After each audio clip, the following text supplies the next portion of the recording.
Taru berkata, kenapa makhluk itu ada di sini? Kalau cuma satu, mungkin punya kesempatan. Serang diam-diam. Dan di dunia fantasi, seharusnya bisa mengalahkannya cepat. Plus ia ingin coba pedang itu, tapi ia gemetar seperti daun. Ia benar-benar ragu dengan semua ini, tapi tetap mendekati Goblin. Lalu ia membuat suara. Goblin mendengarnya. Ia menyerangnya. Taru berhasil memblokir pukulan. Ia kalah dari Goblin dengan kapak batu. Pedangnya terbang. Goblin masih mengejar, hampir mengenainya, tapi Taru jatuh. Ia bangun, mengambil pedangnya. Masih gemetar ketakutan. Goblin mencoba menyerang lagi, tapi Taru sudah siap dengan pedangnya. Sistem bilang skill aktif dan Taru berkata, ada apa ini? Goblin tidak tahu apa yang dilakukan Taru. Ia melesat pergi dalam hitungan detik. Begitulah ia lolos. Terus mengumpul ramuan, dan mulai latihan pedang di waktu luang. Ia bahkan mencoba membuat ramuan menggunakan buku, bekerja sebagai pandai besi dengan dwarf. Baru-baru ini ia berlatih memanah. Ada alasan ia mencoba semua ini, karena skill teks tak terbaca punya aturan aktivasi yang sangat spesifik. Saat bereinkarnasi, ia mendapat kembali kenangan kehidupan lampaunya. Dan setelah akhirnya mandi setelah 2 bulan, ia mendapat skill pemurnian. Biasanya tidak ada yang begitu kotor dalam 2 tahun, dan orang-orang itu biasanya tidak mendapat kesempatan kedua untuk membersihkan diri. Ia mendapat Ace of Truth, karena jago melihat apa yang dilakukan para ahli. Sesuatu yang biasanya tidak mungkin, karena butuh bertahun-tahun kebijaksanaan otak untuk melakukannya. Berkat pengetahuan kehidupan lampaunya, ia membuat makanan enak dan mendapat info tentang tanaman. Melihat ke belakang, tidak ada prestasi epik ini yang terjadi semalam di kehidupan biasa. Singkatnya, ia hanya ingin mencoba segalanya, berharap membuka skill baru, dan keras kepala adalah gayanya. Tepat setelah Taru mengenai panah ke jubah Mobi, hampir mengenai pria itu. Ia marah besar. Tapi kemudian orang lain muncul. Taru menghabiskan masa mudanya terlempar ke dunia lain. Ia benar-benar berhasil bereinkarnasi. Adegan berganti ke aula petualang. Bocah kita juga santai di sana. Berpikir bagaimana ia mencoba banyak hal selama 1,5 tahun, tapi tidak menguasai apapun. Ia membawa camilan baru ke penginapan, dan langsung hits.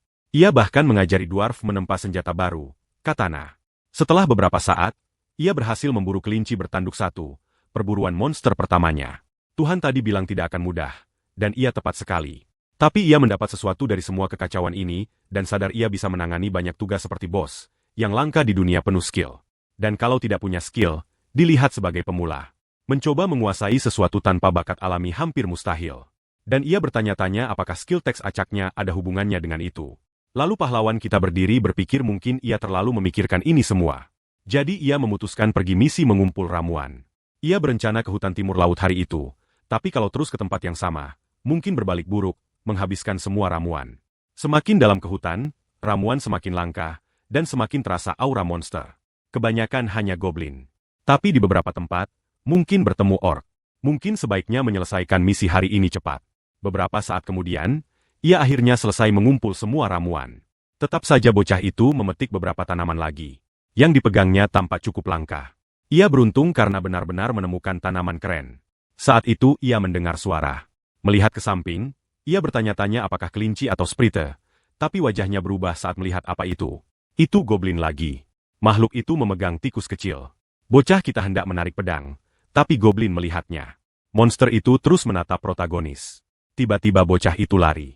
Pada saat yang sama, sistem berbunyi bahwa skill khusus aktif karena ia lari dari makhluk. Ia mendapat presence detection dan invisibility cloak sebagai skillnya. Protagonis terus berlari. Tidak percaya ia mendapat skill hanya karena kabur. Adegan berganti ke aula petualang. Banyak orang nongkrong di sana. Pahlawan kita mengaktifkan skill kamuflasenya. Ia terkejut dengan skill ini, bertanya-tanya seberapa OP itu. Benar-benar tidak ada yang melihatnya di tengah tempat ini. Ia mencoba bicara dengan orang, tapi gagal total. Mungkin ia benar-benar berhasil mode stealth penuh, tapi kemudian ia dipukul di kepala. Bocah kita bingung. Ternyata itu Leo menyuruh memilih tempat yang tepat untuk menggunakan skill ini. Mendengar itu, Taru berpikir beberapa orang masih bisa melihatnya. Adegan berganti lagi ke tempat lain. Setelah beberapa saat, Taru terus mengumpul ramuan untuk menyelesaikan misinya. Pada saat yang sama, ia menyadari sesuatu, menduga ada monster mengintai juga.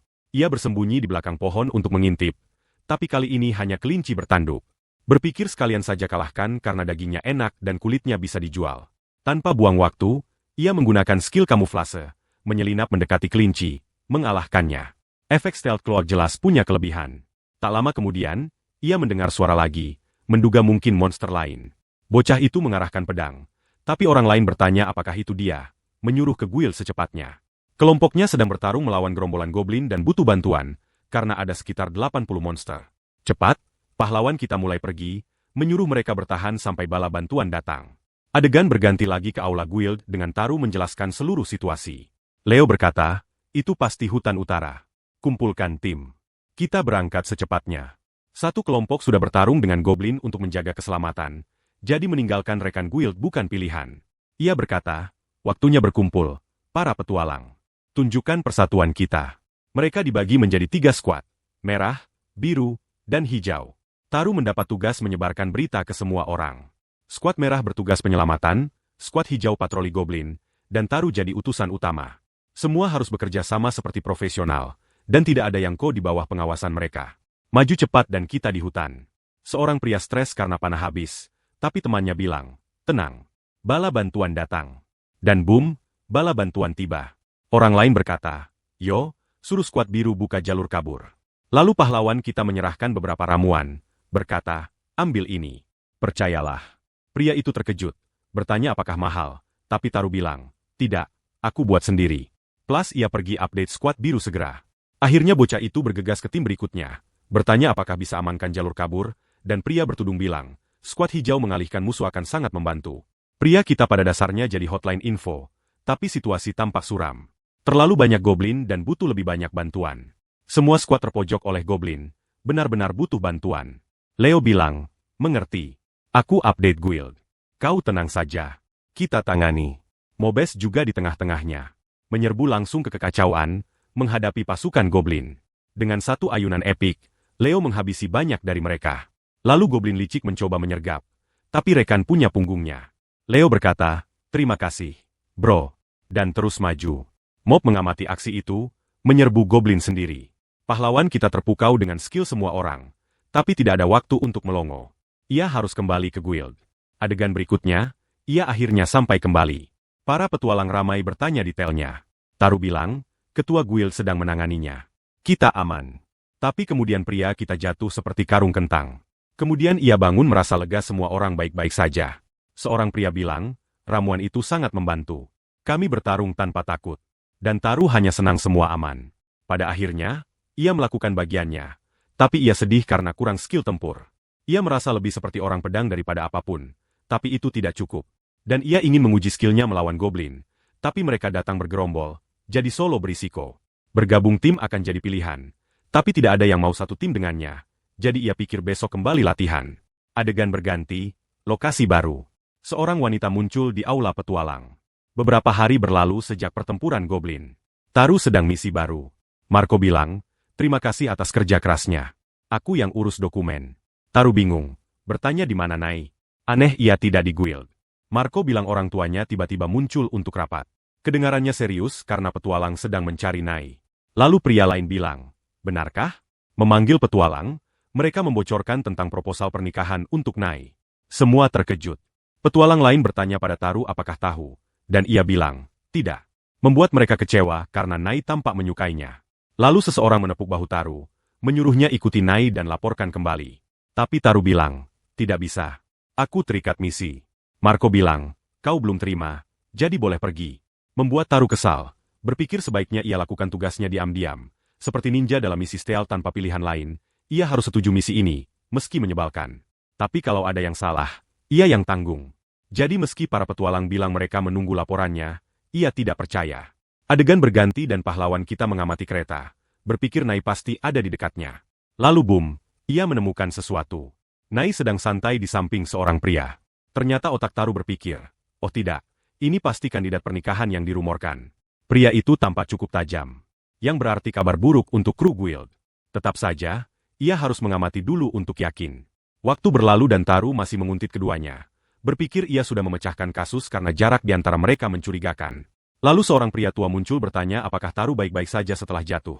Tapi Taru bilang, SST, bung. Saat melirik, keduanya lenyap begitu saja.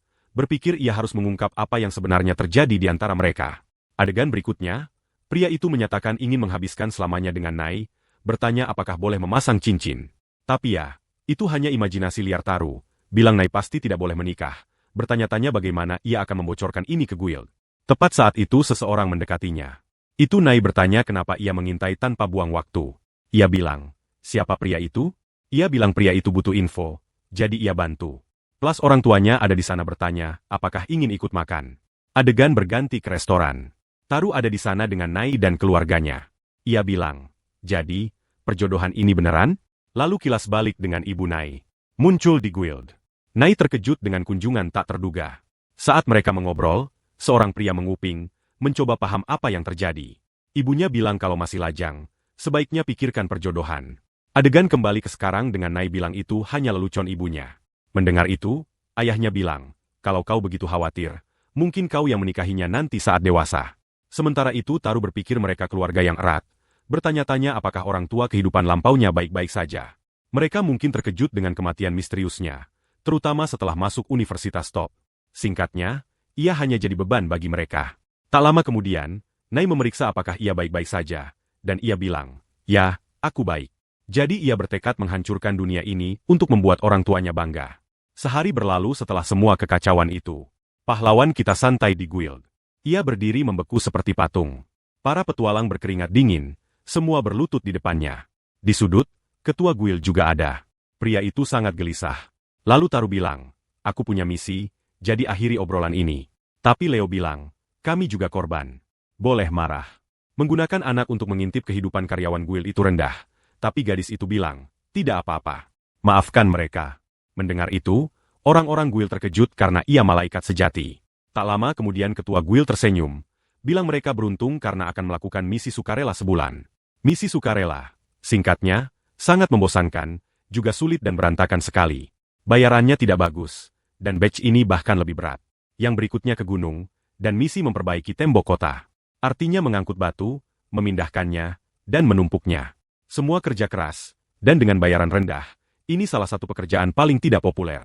Saat Taru level G, ia tidak bisa menanganinya. Tapi sekarang berbeda karena kali ini hadiahnya tidak buruk. Dan dengan begitu, ia ikut kru ke lokasi. Sudah banyak orang memecah batu di sana. Entah kenapa Taru juga ikut campur. Bocah itu berpikir ia tidak suka mengangkut atau menumpuk batu. Ia benar-benar ada di sana untuk melihat apa yang terjadi. Selanjutnya, seorang pria tua muncul menyuruh mereka segera bekerja. Tapi dulu ia harus ajari dasar karena pemula perlu dengar. Bertanya apakah mereka lihat batu di sana. Pertama-tama, temukan pusatnya lalu hancurkan dengan sekuat tenaga. Boom! Batu terbelah dua. Pria tua bilang, hei, kalian juga coba. Kadang batu ini menyimpan barang keren.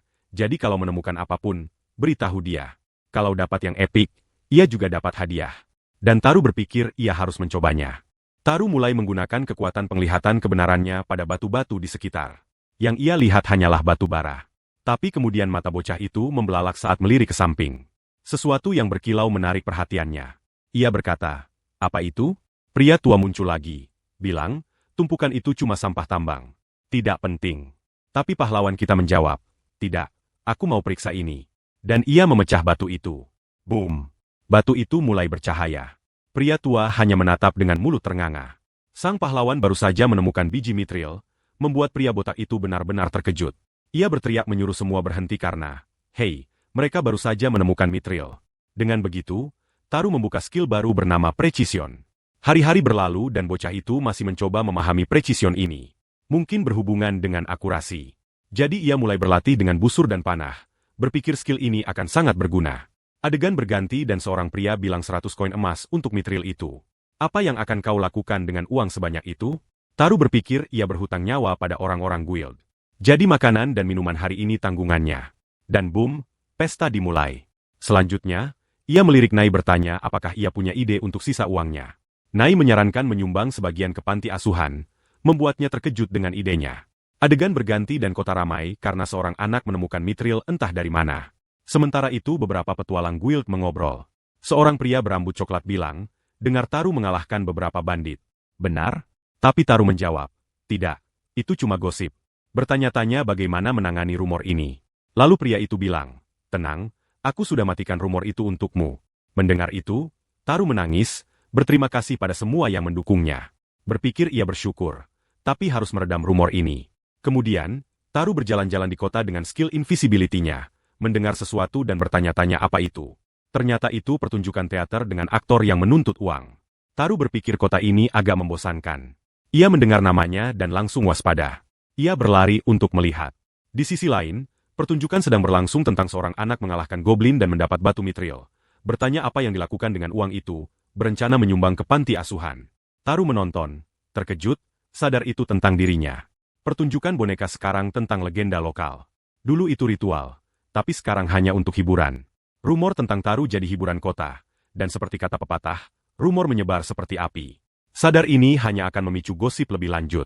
Ia akan terlalu menonjol, yang bisa jadi masalah, jadi ia ingin menghindarinya. Di tengah kekacauan ini, ia harus tenang karena tidak punya pilihan. Berisiko, tapi mungkin ia harus all out. Ia kasihan pada boneka-boneka itu, tapi harus lawan hiburan dengan hiburan. Adegan berikutnya, Nai memikirkan tentangnya. Bocah itu bertanya ada apa. Ia bertanya-tanya kenapa ia membawa kayu bakar sebanyak itu, menarik perhatian. Dan Taru bilang, aku merencanakan permainan untuk masa depanku. Nai bertanya, permainan untuk hidupmu? Ia mengangguk, bilang kota terobsesi dengannya. Jadi ia membuat permainan untuk mengalihkan perhatian mereka. Nai bilang, kau mencoba mengalihkan fokus, tapi membuat sesuatu yang disukai semua orang dalam semalam sulit.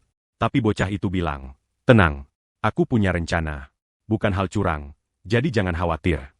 Adegan berikutnya, bocah itu akhirnya menyelesaikan permainannya dan memutuskan menamainya Havers. Untuk membuat permainan epik ini, ia mulai memotong papan persegi dan menggambar garis menjadi 8x8. Ia mewarnai satu sisi bola hitam dan sisi lain putih seperti mini yin-yang. Boom!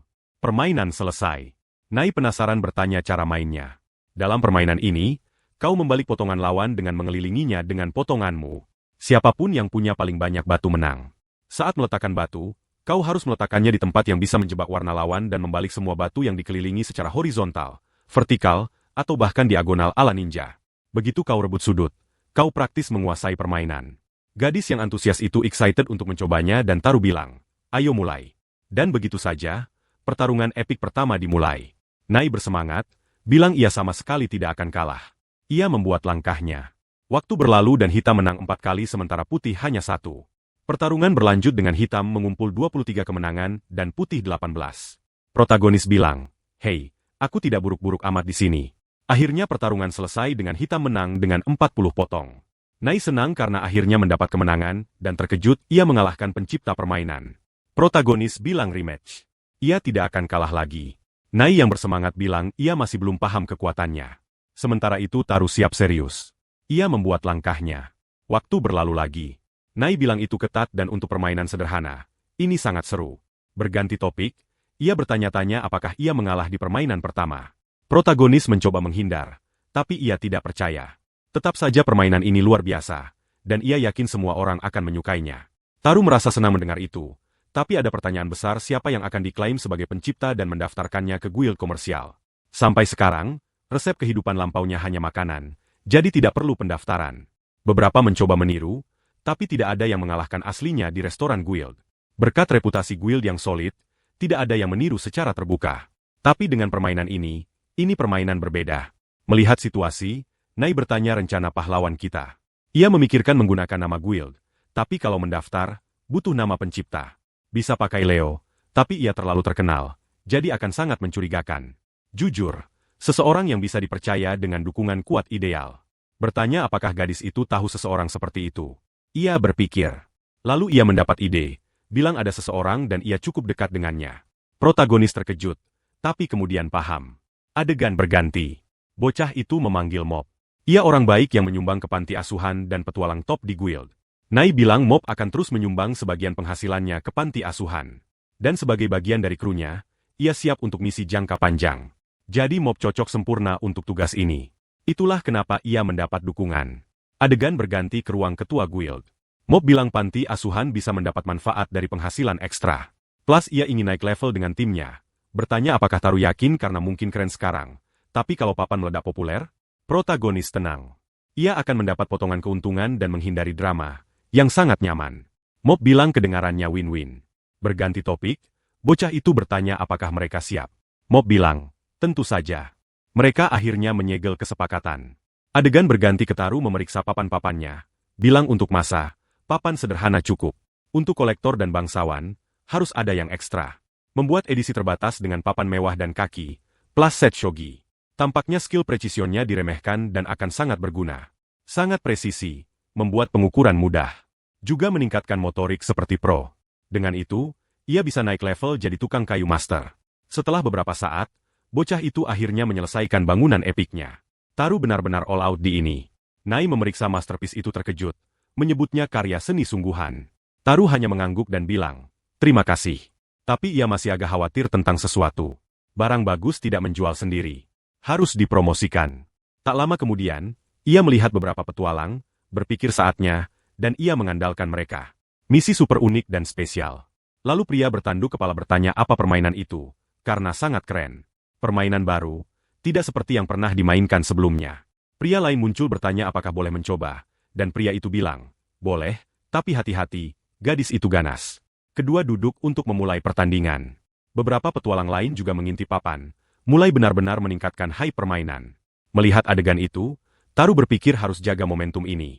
Strategi klien umpan membuat petualang ketagihan, dan banyak penjualan disiapkan agar mereka bisa langsung ambil papan itu.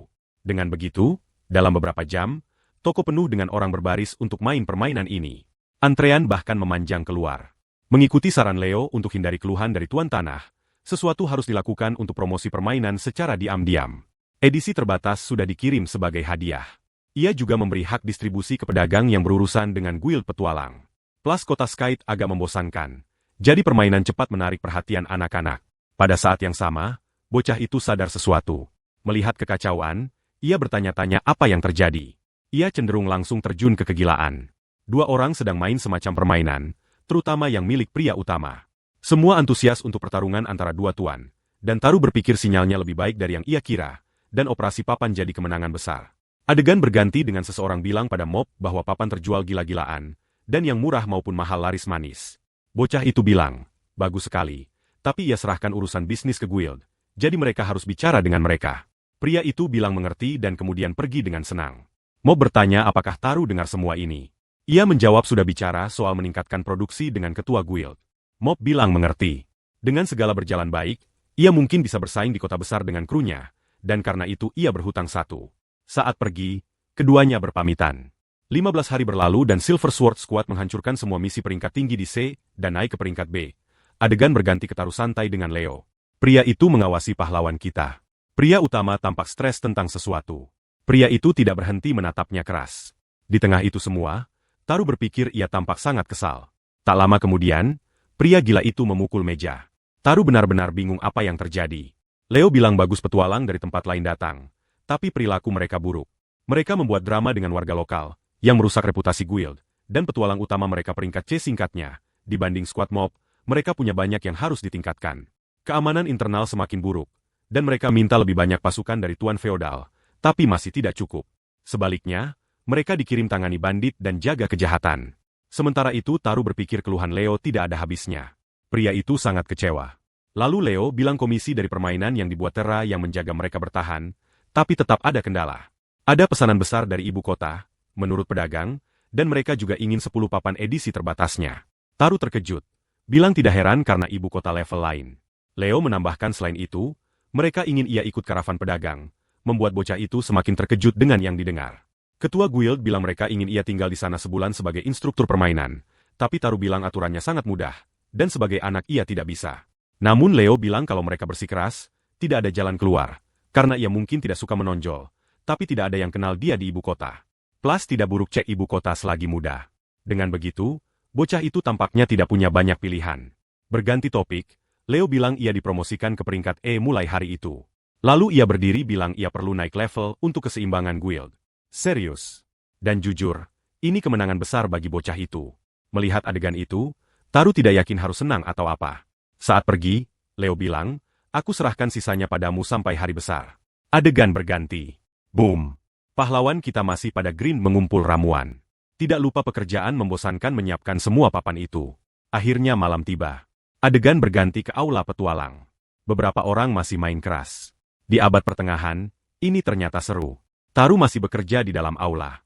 Petualang melihat bocah itu mengambil beberapa kertas. Terkejut seperti, "Wah, bahkan anak-anak kerja di sini?" Ia memeriksa misi seperti pro, bertanya kapan guild mulai mengasuh bayi. Sementara itu Taru berpikir orang-orang ini petualang kasar yang diperingatkan Leo. Orang-orang ini, Selain berisik, benar-benar sirkus. Seorang berambut merah bilang punya anak seperti dia membuat mereka kelihatan buruk. Tapi kemudian seseorang memukul meja. Itu pria bertanduk kepala. Tidak tahan kebisingan lagi. Berjalan ke ekstra bilang anak yang mereka ejek adalah petualang top tier peringkat E seperti mereka. Mendengar itu pemain guild lain mendukungnya. Anak peringkat E. Itu gila. Tapi pria lain bilang benar. Itu fakta. Jujur, ia tidak tahu bagaimana di tempat asal mereka. Tapi di sini, petualang level lain. Bahkan anak-anak mengalahkan mereka. Mendengar itu, beberapa petualang mengaku tidak perlu begitu kasar.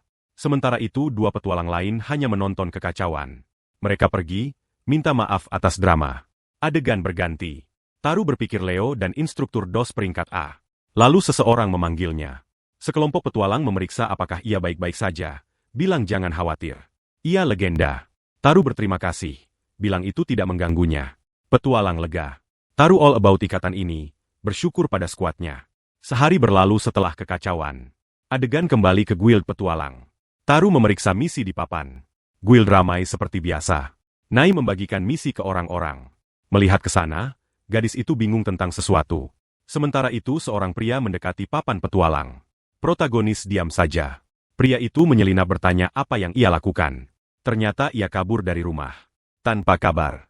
Melihat ke belakang, bocah itu terkejut. Seorang pria mengawasinya. Pria itu menuntut jawaban cepat. Menyuruh jangan hilang begitu saja. Hendak memukul protagonis. Tapi bocah itu mengaktifkan skillnya. Menghindar pukulan seperti ninja. Dalam hitungan detik, ia hilang. Pria itu bingung apa yang baru terjadi. Bertanya siapa yang membiarkannya menghindar pukulan itu. Protagonis diam. Pria itu menyerang lagi. Taru menghindar, muncul kembali di depannya. Pria itu tersandung, jatuh telungkup seperti badut. Nai muncul, bingung dengan kekacauan. Petualang masuk mengingatkan tidak boleh kekerasan di sini. Tapi pria itu masih marah. Bertanya di mana Taru tinggal sekarang. Bilang ia harus kemas dan pulang. Taru bilang, tidak kembali. Pria itu marah. Bertanya siapa yang ia pikir ia bicara. Melewatkan pukulan lagi. Di kekacauan ini, Taru berpikir pria itu belum berubah sama sekali. Jujur, ia ingin menendangnya, tapi kekerasan dilarang di guild. Menyarankan bicara di luar jauh dari keramaian. Saat pergi, Nai khawatir apakah bocah itu akan baik-baik saja. Adegan di luar guild pria itu bertanya tentang uang Mithril bilang semuanya harus ke ayahnya. Taru berpikir seperti dugaan rumor sampai desa dan itu uang besar. Pria setelah menghilang bertahun-tahun sekarang ingin main ayah bilang ia tidak punya uang untuknya. Tetap pria itu tidak menyerah. Taru bertanya-tanya kapan pria itu sadar ini sia-sia. Lalu ayahnya bilang, bagaimana kau bisa lupa semua yang kulakukan untukmu? Tapi bocah itu bilang, yang kuingat hanya dipukul setiap hari. Ayah mencoba memutarbalikkan, bilang itu hanya mengajari disiplin. Lalu beberapa pria muncul bertanya apakah Ske sudah dapat uang dari anaknya. Melihat ini, pria utama berpikir, apakah ini saat aku panggil Taru? Ternyata ayahnya berhutang pada mereka dan mereka dalam masalah kalau tidak dibayar. Melihat kekacauan, Taru paham mereka ingin ia tanggung hutang ayahnya. Dan pria itu bilang, aku bayar sekarang. Berganti nada, Taru bilang, kau punya kontrak pinjaman? Pria bertubuh parut bilang, ya, aku punya di sini. Menunjukkan kontrak hutang. Tapi Taru bilang, tidak, ini bukan kontrak. Hanya catatan bosmu untuk ambil sebanyak mungkin uang. Intinya, tidak ada kontrak, tidak ada bayar. Dan ia bahkan tidak menganggap pria itu ayahnya. Jadi double tidak bayar. Mendengar itu, ayahnya marah, menyebutnya pembohong. Tepat saat itu orang lain muncul bilang tidak sopan bertingkah di depan pelanggan lain. Ganggu Taru dan seluruh kota akan menyerang mereka. Jadi lebih baik tenang kalau ingin aman. Pria lain ikut bilang, Taru sangat dermawan, bahkan menyumbang sisa uang ke panti asuhan. Semua ini diharapkan dari mantan petualang dan tuan rumah. Tepat setelah ekstra mulai pergi, tapi Taru bilang, tunggu sebentar. Scarfatch bilang, apalagi? Kalau tidak bayar, biarkan kami. Taru bilang, meski sudah selesai, aku ingin minta maaf atas kekacauan ayahku. Menyerahkan 1 koin emas. Bilang, ambil. Scarfatch bingung dengan ini. Tidak buang waktu. Mereka pergi. Pria utama sudah menyelesaikan semuanya. Bilang maaf atas drama. Sementara itu ada pria berjenggot menyeruput bir. Adegan berikutnya, kita di tempat lain dan Taru sedang mengumpul ramuan. Seseorang mengintai di belakangnya. Ia bertanya-tanya kenapa hal buruk selalu terjadi. Pria itu muncul. Taru siap untuk apapun. Pedang keluar seketika. Adegan mundur sedikit. Taru melihat bayangan di pohon. Pria itu mengamati pedangnya. Berpikir itu spesial angus. Tidak buang waktu. Pria itu menyerang. Menuntut pedang. Taru bilang, lagi-lagi. Dalam hitungan detik, ia membuat lingkaran sihir. Kemampuan mengelilingi segalanya, menggunakannya untuk kabur cepat. Tapi kejutan, pria itu menyudutkannya. Bilang ia tidak layak pedang itu, menyuruh minggir. Taru mulai berteriak minta tolong. Seseorang mengejar pedangnya. Beberapa petualang di dekat mendengar keributan. Kesal, mereka mendekat, bertanya apa yang terjadi. Lalu pria berjenggot menembakkan panah, tapi Taru siap, membalas dalam hitungan detik. Para petualang akhirnya tiba, memeriksa apakah Taru baik-baik saja. Pahlawan kita berpikir ia akhirnya bisa lanjut misinya. Adegan berganti ke guild petualang. Taru mengamati tumpukan kayu, bilang ia harus selesaikan papan edisi terbatas, bertekad membuat semua potongannya, melakukannya dengan hati-hati. Dan boom, selesai. Total 10 potong. 10 papan edisi terbatas lengkap. Ia senang dengan kerjanya. Tapi meski punya skill, membuat begitu banyak papan begitu cepat melelahkan. Tetap dengan precision, ia membuat potongan identik. Kerajinan yang ia sempurnakan sampai detail terakhir. Jelas, tanpa kreativitas dan bakat, tidak bisa membuat barang keren. Itulah kenapa ia all out di kelas seni untuk mewujudkan ini. Kemudian, ia sedang main permainan itu dengan seorang petualang. Pria lain muncul bertanya bagaimana Taru, dan apakah ia pikir bisa menyelesaikannya. Ingin tahu berapa papan yang selesai. Pahlawan kita bilang, akhirnya 10 selesai. Membuat Paulo terkejut, mengharapkan setidaknya 6 sesuai kontrak. Tapi ia menyelesaikan kontrak dan berganti topik, bertanya apakah ingin ikut. Lalu pria lain muncul bilang jangan rebut pemain bintangnya. Tapi Paulo bersikeras skill Taru bisa dapatkan lebih banyak uang daripada sekarang. Namun bos guild memperingatkan kalau Taru pergi, ia akan putus hubungan dengan bisnis dagangnya. Sadar itu bos guild. Paulo mundur, bilang hanya bercanda. Leo bilang ia akan coba percaya cerita itu. Lalu Taru bertanya apakah ada info soal perjalanan ke ibu kota. Jadi Leo bertanya pada Paulo, apakah sudah pilih siapa yang akan dilatih Taru? Pria itu menyebut orang itu tampaknya bangsawan. Menyarankan ambil baju baru selagi ada waktu dan bertemu penjahit top. Mendengar itu, pikiran Taru meledak. Berpikir ini semakin liar. Bertanya-tanya apakah semuanya akan tenang. Adegan berganti keluar guild. Dan Leo bilang lebih baik berangkat pagi karena malam berbahaya. Bukan hanya monster, tapi rumor bandit juga. Bertanya pada Taru ada apa dan kenapa tidak pakai baju baru. Nai di sisi lain bertanya apakah ia dapat baju baru, dan kenapa tidak bilang lebih awal, karena ingin lihat. Taru bilang ini baju mewah untuk bertemu bangsawan, bukan untuk perjalanan. Dengan begitu, semua persiapan perjalanan selesai. Pria utama naik kereta, bilang ia pergi. Nai mendoakan selamat jalan. Dengan begitu, mereka akhirnya berangkat ke kota lain. Taru berpikir perjalanan lancar. Jalan raya sangat membantu dengan lalu lintas banyak, dan pasukan dipasang di setiap pos istirahat, jadi sangat aman.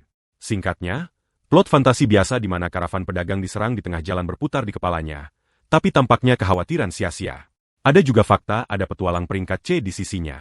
Lalu Taru bilang pria yang datang tampak mencurigakan.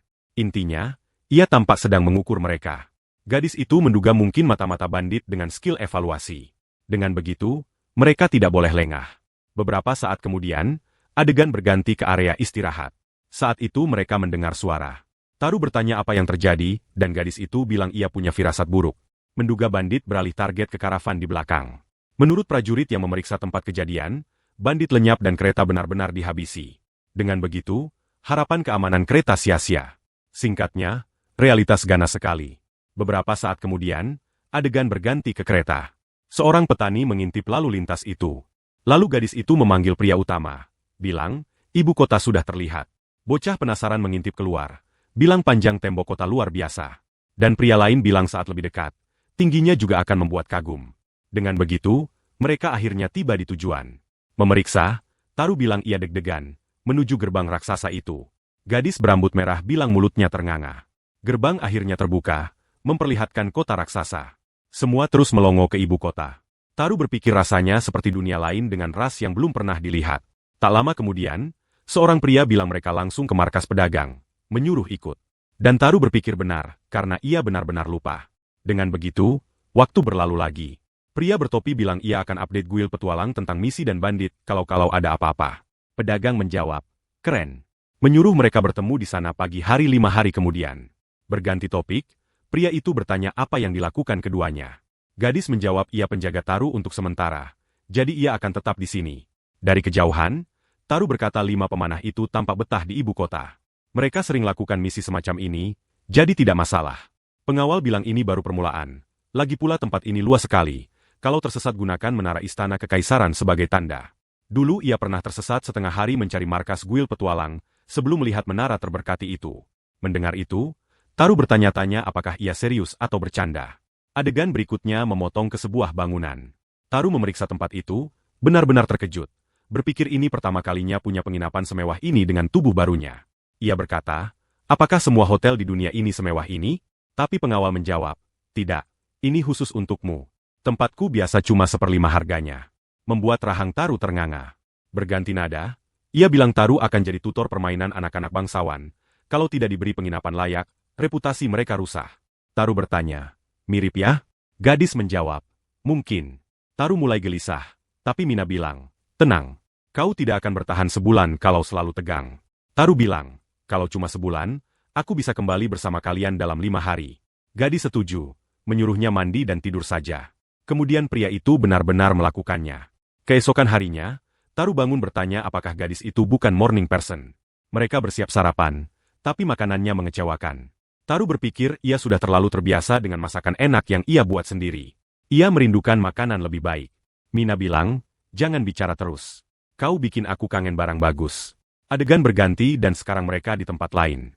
Pria tua bilang Guild Garvis punya jalan panjang ke depan. Saat papan permainan dikirim dengan kuda cepat, ia tahu itu akan hits. Bahkan anak-anaknya penggemar, dan ia yakin akan meledak di ibu kota. Jadi ia sudah promosikan ke bangsawan. Taru senang mendengar itu. Pasti gurunya juga. Ia di sini untuk belajar dari Moab sang penemu, dan tidak boleh gagal. Pria tua bilang, Taru, kau punya skill gila membuat seni seperti papan edisi terbatas itu. Terpukau betapa muda dan berbakatnya. Tapi Taru bilang, jaga rahasia bahwa akulah yang membuat papan itu. Garvis mengerti dan setuju diam-diam. Kalau bocor, bangsawan mungkin mengerubunginya. Jadi ia tawarkan papan edisi tak terbatas untuk jaga rahasia. Taru berpikir, tidak sia-siakan kesempatan. Orang ini pebisnis sejati. Seperti jaminan diam. Hari lain berlalu dan Taru tersandung betapa berubahnya pemandangan. Paulo menyuruh tenang. Ini pertama kalinya ia di sini juga. Sama terkejutnya. Taru melihat sekeliling, berpikir aura tenang gadis itu sangat menenangkan. Ia bilang, aku pengawal. Harus tetap tenang. Tidak ada yang perlu dikhawatirkan. Taru terkejut, bertanya-tanya apakah ia mencoba mencegahnya panik. Akhirnya kereta tiba di Menshan. Taru penasaran siapa pemilik tempat ini. Pasti kediaman bangsawan top tier. Lalu pria lain bilang, ini bukan tempat Count Helino. Ini Menshan Duk Valira, Perdana Menteri Kerajaan. Pikiran Taru meledak. Sadar ia dipanggil orang sangat penting. Kemudian orang lain muncul. Butler bilang, semua sudah ada. Ikut aku. Mereka masuk Menshan. Taru mengaktifkan salah satu skillnya. Mengintip dari pintu, ia melihat banyak orang. Butler berhenti, menyuruh tunggu di pintu. Squad merasa tegang. Saat mengobrol, Taru berpikir, ini perkenalan besar. Tiba-tiba sistemnya muncul dengan kondisi khusus terpenuhi, dan ia mendapat evaluation inhibition. Taru terkejut, sadar suara dunia baru saja berbunyi. Ia punya skill baru lagi. Melihat sekeliling, ia kagum, berpikir semua orang ini tanpa peringkat tinggi sekali. Bayangkan kalau ia mendapat evaluation inhibition, artinya ia dievaluasi oleh seluruh squad sekaligus. Intinya, ia antusias menguji skill baru yang baru saja dibuka. Bocah itu penasaran apakah benar-benar berhasil. Lalu boom, seseorang muncul di koridor menyapa perwakilan pedagang Garvis. Dan oh, pemuda di sana tidak boleh ketinggalan. Ia dengar tutor anak kecil, tapi tidak menyangka tutor begitu kecil. Taru mengamati pria itu bertanya-tanya apakah itu bos negara. Ia mulai mengamati kru. Kemudian diminta ikut bersama Tu. Mereka bilang pemuda itu murid utama penemu permainan papan, dan ia akan jadi tutor hari ini. Pertama, ia akan main 3 pertandingan untuk demo. Mendengar itu, Taru berpikir, apakah pria ini mengujiku? Agak kekanak-kanakan? Dari sudut pandang bos besar, ia minta tutor dan dapat anak kecil. Jadi tidak aneh merasa sedikit ditipu. Tanpa pilihan lain, bocah itu bilang, baiklah, mari main bagus. Berpikir lebih baik serius. Dan dengan itu, mereka akhirnya duduk memulai pertandingan. Orang-orang menonton dari jauh, bilang ia cukup sopan untuk anak rakyat jelata. Sementara M berpikir Taru harus tunjukkan skill dan hype dia. Bertanya-tanya apakah bocah itu benar-benar bisa. Lalu Taru mengulurkan tangan, menyuruh bos besar mulai. Pertandingan dimulai. Tidak ada pihak yang mau kalah. Bos besar tetap tenang mengamati seluruh permainan. Seorang bangsawan bilang, murid elit tidak sehebat itu. Dan gadis lain bilang, karena bos besar terlalu OP. Saat waktu berjalan, permainan memanas. Gadis bilang, gila karena murid utama membalik permainan. Dan bangsawan lain bilang, langkah pertama bos besar juga hebat. Dengan itu, pertandingan pertama selesai dan pemenangnya pahlawan kita. Bos besar bilang, ya sudah. Dari murid utama penemu permainan. Tidak heran dipilih jadi tutornya. Jadi reset dan lanjut ronde 2. Di ronde kedua, jauh lebih ketat dari sebelumnya. Tapi tetap pahlawan kita menang. Gadis itu terkejut. Bertanya apakah langkah awal itu jebakan. Meski begitu, bos besar tidak menyerah. Menyuruh mulai pertandingan ketiga. Pria itu mulai paham gerakan pahlawan kita. Dengan begitu, ia semakin seimbang. Jadi pertandingan ketiga berakhir seri. Sedikit setelah pertandingan, pahlawan kita berterima kasih dan mengamati situasi. Ia bertanya-tanya apakah ia terlalu serius atas permainan. Beberapa waktu berlalu dan Taru bilang, rebut sudut memang keren, tapi tidak berarti menang. Berpikir river sangat seru dan terbaik untuk fun. Tak lama kemudian pedagang memanggilnya bilang tidak bisa bilang sebelumnya. Tapi ia benar-benar hebat. Di ketiga permainan, ia unggul awal lalu membalik di akhir. Dan bahkan berhasil seri di permainan terakhir, sambil membiarkan bos besar main lebih banyak. Tapi Taru bilang ia terlalu memuji karena bos besar belajar dari 2 permainan dan beradaptasi di ketiga, menyebabkan seri, dan ia tidak yakin bisa menang kalau main lagi. Lalu pria itu memanggil pahlawan kita bilang, maaf menguji seperti itu tadi. Permainan sederhana ini benar-benar menunjukkan karakter pemain, yang sangat keren. Ia lama tidak main, tapi terlalu sombong. Dan Taru menunjukkan gap skill besar dan membuatnya sadar kesalahannya sendiri.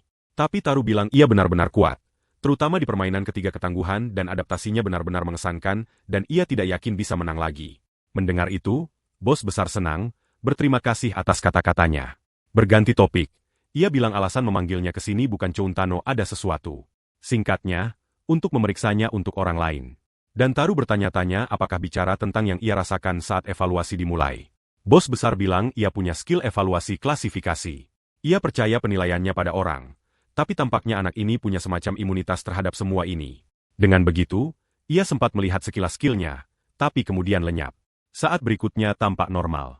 Dan kalau tidak salah, ini pertama kalinya baginya hal ini terjadi. Dan benar-benar membuat kagum. Mendengar itu, Taru mengangguk. Sadar skill barunya tidak hanya blok evaluasi, tapi juga lempar info palsu. Lalu Perdana Menteri bertanya apakah bisa matikan blok evaluasi epiknya sebentar, karena ingin memperkenalkannya pada seseorang dan perlu percaya penuh untuk itu. Mendengar itu, Taru berpikir pria itu cukup tajam, menyadari skillnya. Mungkin ia bisa dapat tips tentang skill teks acaknya juga kalau lanjut ini. Lalu ia setuju tunjukkan kemampuannya, tapi hanya padanya. Sementara itu Perdana Menteri mengawasi pahlawan kita. Protagonis berpikir tidak ada yang mengawasi. Lalu ia akhirnya matikan skill untuk sembunyikan evaluasi. Dan Perdana Menteri terpukau dengan yang dilihat. Bilang gila karena stat dasarnya rendah. Khas anak dengan skillnya. Tapi sangat ditingkatkan oleh skill bernama Precision. Dan ia belum pernah dengar Ace of Truth. Tapi gila bagaimana itu terkait skill evaluasinya. Ada juga skill Presence Detection. Dan sementara itu Taru merasa benar-benar terbuka. Perdana Menteri bilang yang lebih gila lagi meski dengan skill teks acak. Ia naik level di banyak profesi. Biasanya naik level harus tingkatkan stat. Tapi itu tidak terjadi. Dan itulah kenapa kasus Taru sangat misterius. Mendengar itu, Taru terkejut, bertanya-tanya apakah skill profesionalnya naik level. Kerja kerasnya tidak sia-sia. Jujur, ia ingin detail lebih banyak, tapi harus tenang. Lagi pula ini Perdana Menteri. Pria itu bilang aneh karena ia pernah periksa skill teks acak sebelumnya, tapi tidak bisa paham apa skill aslinya. Dan Taru bertanya apa artinya. Ia bilang itu skill yang butuh evaluasi S-Class untuk dilihat. Dan biasanya bisa tebak skill berdasarkan tren dan pertumbuhan stat. Tapi seperti yang dikatakan sebelumnya, skillnya naik level di banyak profesi acak. Dan ini di luar skill evaluasinya. Kalau hanya bela diri, profesi seperti Holy Knight atau hero mungkin masuk akal. Tapi ia naik level di area acak seperti pandai besi dan tukang kayu bahkan alkimia. Singkatnya, ia belum pernah dengar pola seperti ini. Mengamati situasi, Taru berpikir meski Perdana Menteri mungkin evaluator top di ibu kota, ia tidak bisa paham. Tapi tidak perlu panik karena skill MU naik level di banyak bidang. Bilang mungkin alam semesta memberi kemampuan unik dan satu-satunya hambatan kondisi sulit untuk membukanya. Tapi kau akan terus berjuang dan tenang. Lalu Perdana Menteri bilang ia tampak punya kemampuan langka. Jadi tidak ada yang mencurigakan. Lalu Taru ingat semuanya terjadi karena Perdana Menteri berjanji evaluasi untuk orang lain. Tak lama kemudian pria itu bilang ingin ia jadi tutor untuk Yang Mulia dan Pangeran seminggu sekali. Dan hari lain ingin ia ajari bangsawan lokal. Mendengar itu, Taru benar-benar terpukau karena ia akan mulai mengajar bahkan keluarga kerajaan. Berpikir ini jadi hobi bangsawan, dan kukira hanya fun untuk orang biasa. Perdana Menteri menyuruh jangan stres karena akan dibayar bagus. Tapi Taru berpikir itu pasti bukan masalahnya.